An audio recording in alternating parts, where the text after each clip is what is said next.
How much does your life weigh? Imagine for a second that you're carrying a backpack. I want you to feel the straps on your shoulders. You feel them? I want you to pack it with all the stuff that you have in your life. You start with the little things, the things on shelves and in drawers, the knickknacks, collectibles. Feel the weight as that adds up. You start adding larger stuff. Clothes, tabletop appliances, lamps, linens, your TV. Backpack should be getting pretty heavy now. You go bigger. Your couch, bed, your kitchen table. You stuff it all in there. Your car, get it in there.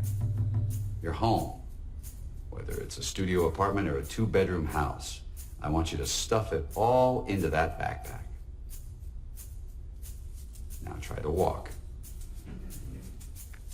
It's kind of hard, isn't it?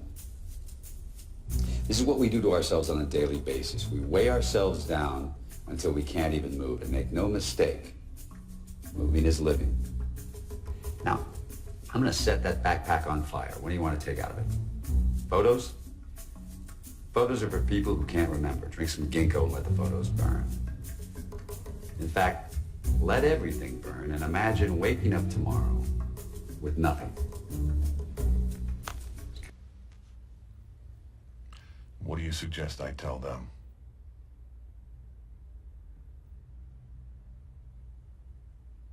Perhaps you're underestimating the positive effect that your career transition can have on your children. The positive effect? I make about 90 grand a year now. Unemployment is what, 250 bucks a week? Is that one of your positive effects? Well, we'll get to be cozier because I'm not going to be able to pay my mortgage on my house, so maybe we can move into a nice fucking 1-bedroom apartment somewhere. And I guess without benefits, I'll be able to hold my daughter as she, suffers from her asthma that I won't be able to afford the medication for. Well, tests have shown that children under moderate trauma have a tendency to apply themselves academically as a method of coping. Go fuck yourself. That's what my kids will think. Your children's admiration is important to you? Yeah, it was. Well, I doubt they ever admired you, Bob. Hey, asshole, aren't you supposed to be consoling me? I'm not a shrink, Bob. I'm a wake-up call. You know why kids love athletes? I don't know, because they screw lingerie models. No, that's why we love athletes. Kids love athletes because they follow their dreams. Well, I can't dunk. No, but you can cook. What are you talking about? Your resume says that you minored in French culinary arts. Most students, they work in the fryer at KFC, but you bus tables at Il Picador to support yourself. And then you get out of college, and you come and you work here. How much did they first pay you to give up on your dreams? 27 grand a year. And when were you going to stop and come back and do what makes you happy? Good question.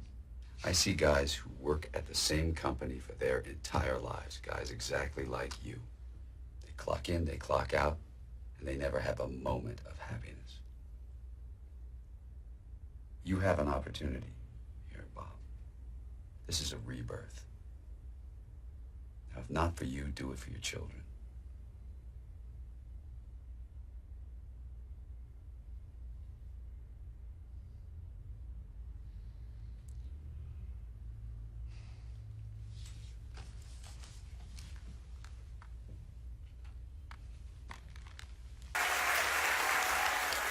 Thank you.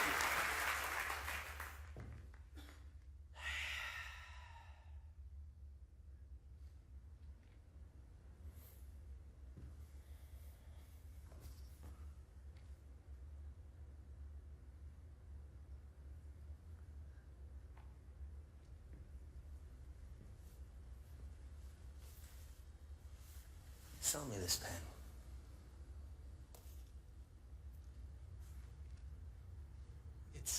It's a amazing pen for professionals to sell me this pen. It's a nice pen. You can use the pen to write down thoughts from your life so you can remember.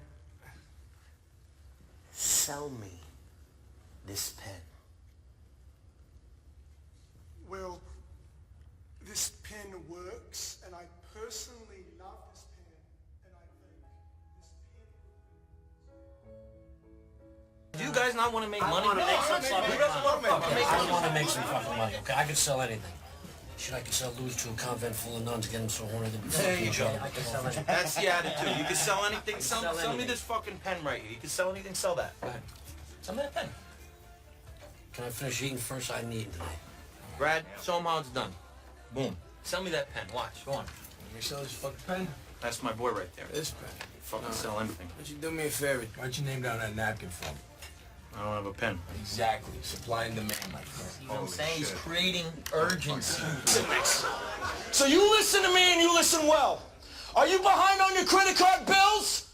Good. Pick up the phone and start dialing. Is your landlord ready to evict you? Good. Pick up the phone and start dialing. Does your girlfriend think you're a fucking worthless loser? Good. Pick up the phone and start dialing. I want you to deal with your problems by becoming rich.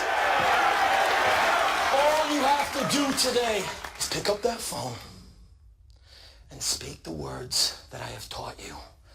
And I will make you richer than the most powerful CEO in the United States of fucking America. Well, you thought it was over. Well, it's just getting started. This is the part where you reinvent yourself. It's time to test it, to test your will, your endurance. It's time to test your heart, to test your living. It's about no days off, no weekends, no holidays, no birthdays. Listen to me, no days off. It's about gaining the competitive edge. You can't afford to make excuses, no excuse. Feel pain and trust. Feel it. All you want to do is give up. All you want to do is give in. When you feel like giving all you got, you gotta take one more step. You gotta run one more lap. You gotta throw one more punch until you reach the top.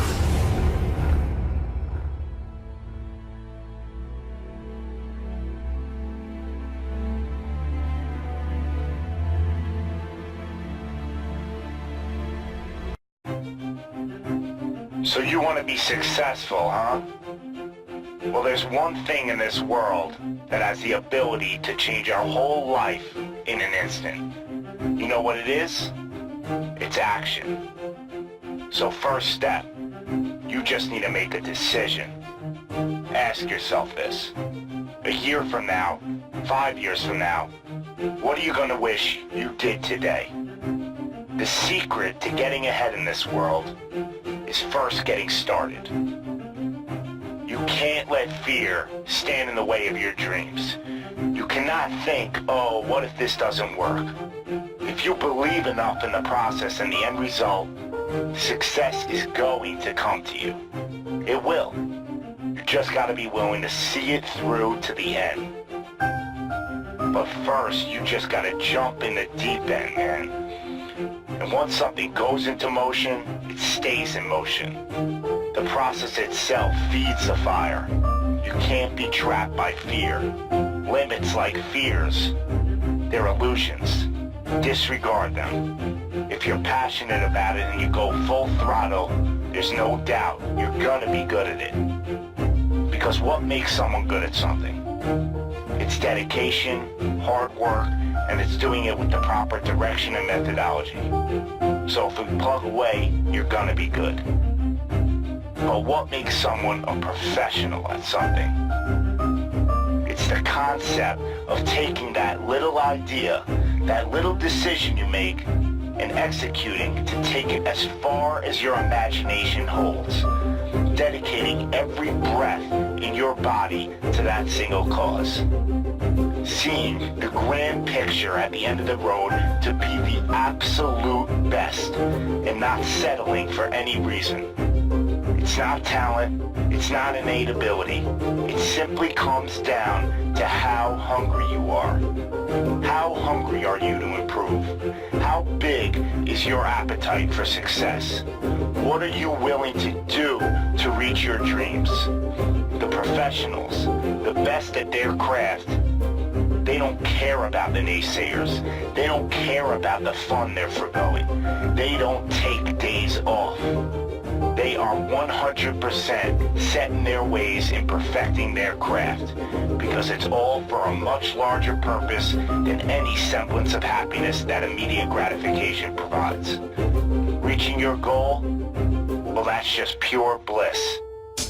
The higher the expectations, the larger the goal, well, the feeling just magnifies. So what's the difference between you and them? The professionals, they're the ones who are willing to knock on the doors of complete exhaustion every single day. Now let me define exhaustion for you. Exhaustion is at that very point where it's just so damn painful that you just can't push anymore. That it hurts so bad that you can't even think straight. It's in reaching that point when deep down you know that you did absolutely everything in your power. That there wasn't one more thing you could have done. So what's the difference between them and you? What are you doing at this present moment in time? Ask yourself this. Are you moving closer towards your goals, or are you moving further away from them? Are you knocking on those doors of exhaustion, or are you just uncomfortable? You see, being uncomfortable is not exhaustion. Being uncomfortable is your mind quitting before your body. Being uncomfortable is just saying no to trying again. Achieving greatness happens when you're willing to do something that will kill you just to make you better. You see, it's easier to buy the ticket to see the game than it is to be the one to prepare for it. It's easier to hang out with your friends than it is to hang with the stairs for an hour. It's easier to sleep in than it is to wake up to 100 sprints. It's easier to go to a party than it is to go ass to the grass and squats. It's easier to watch athletes from the couch than it is to be the one hoisting the trophy. But it's also a lot easier to look back on your life and know you gave it your all than it is to live with regrets. Not living up to your potential, well, that weighs on your shoulders for a lifetime. No one ever said that being successful was gonna be easy. But I'll tell you one thing, it sure as hell is worth it. You are your own maker in this world, and there is no such thing as failure. You just gotta tell it, no, not this time, not with me. I'm gonna try again and again and again, and I'm gonna look failure straight in the face, and I'm gonna tell it that I'm willing to go through all the struggles to reach my dreams. Because without struggle, there's never gonna be any progress.